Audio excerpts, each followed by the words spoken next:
జై శ్రీరామ్. సకల గుణాభిరాముడు, పురుషోత్తముడు,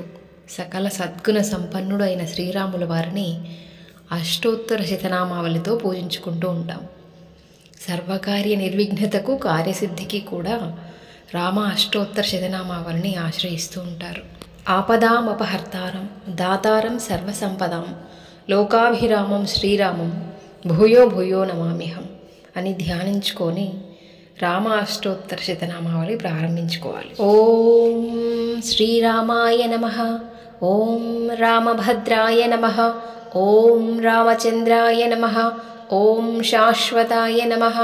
ఓం రాజీవలోచనాయ నమః, ఓం శ్రీమతే నమః, ఓం రాజేంద్రాయ నమః, ఓం రఘుపుంగవాయ నమః, ఓం జానకీవల్లభాయ నమః, ఓం జైత్రాయ నమః,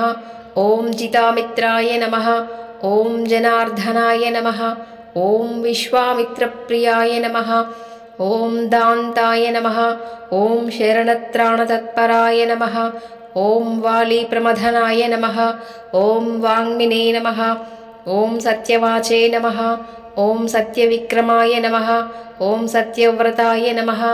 ఓం వ్రతధారాయ నమః, ఓం సదా హనుమదాశ్రితాయ నమః, ఓం కౌసలేయాయ నమః, ఓం ఖరధ్వంసినే నమః, ఓం విరాధవద పండితాయ నమః,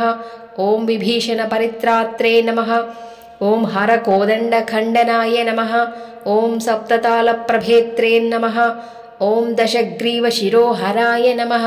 ఓం జామదగ్న్య మహాదర్పదలనాయ నమః,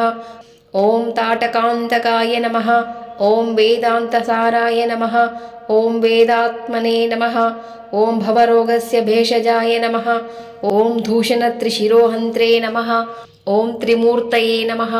ఓం త్రిగుణాత్మకాయ నమః, ఓం త్రివిక్రమాయ నమః, ఓం త్రిలోకాత్మనే నమః, ఓం పుణ్యచారిత్రకీర్తనాయ నమః, ఓం త్రిలోకరక్షకాయ నమః, ఓం ధన్వినే నమః,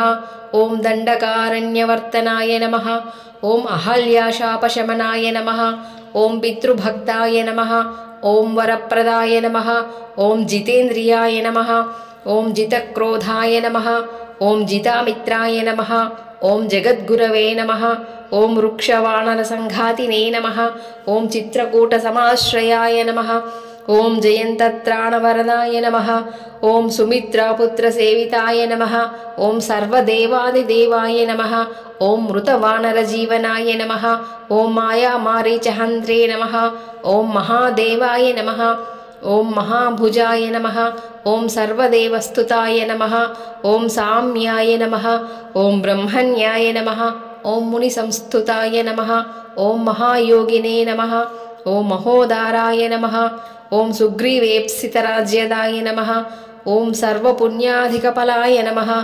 ఓం స్మృతసర్వాఘనాశనాయ నమః, ఓం ఆదిపురుషాయ నమః, ఓం పరమపురుషాయ నమః, ఓం మహాపురుషాయ నమః, ఓం పుణ్యోదయాయ నమః, ఓం దయాసారాయ నమః, ఓం పురాణపురుషోత్తమాయ నమః, ఓం స్మితవక్త్రాయ నమః, ఓం మితభాషినే నమః, ఓం పూర్వభాషినే నమః, ఓం రాఘవాయ నమః, ఓం అనంతగుణగంభీరాయ నమః, ఓం ధీరోదాత్తగుణోత్తమాయ నమః, ఓం మాయామానుషచారిత్రాయ నమః, ఓం మహాదేవాదిపూజితాయ నమః, ఓం సేతుకృతే నమః, ఓం జితవారాశయే నమః, ఓం సర్వతీర్థమయాయ నమః, ఓం హరయే నమః, ఓం శ్యామాంగాయ నమః,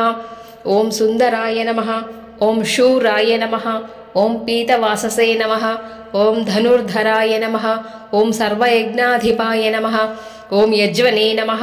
ఓం జరామరణవర్జితాయ నమః, ఓం విభీషణప్రతిష్ఠాత్రే నమః, ఓం సర్వావగుణవర్జితాయ నమః,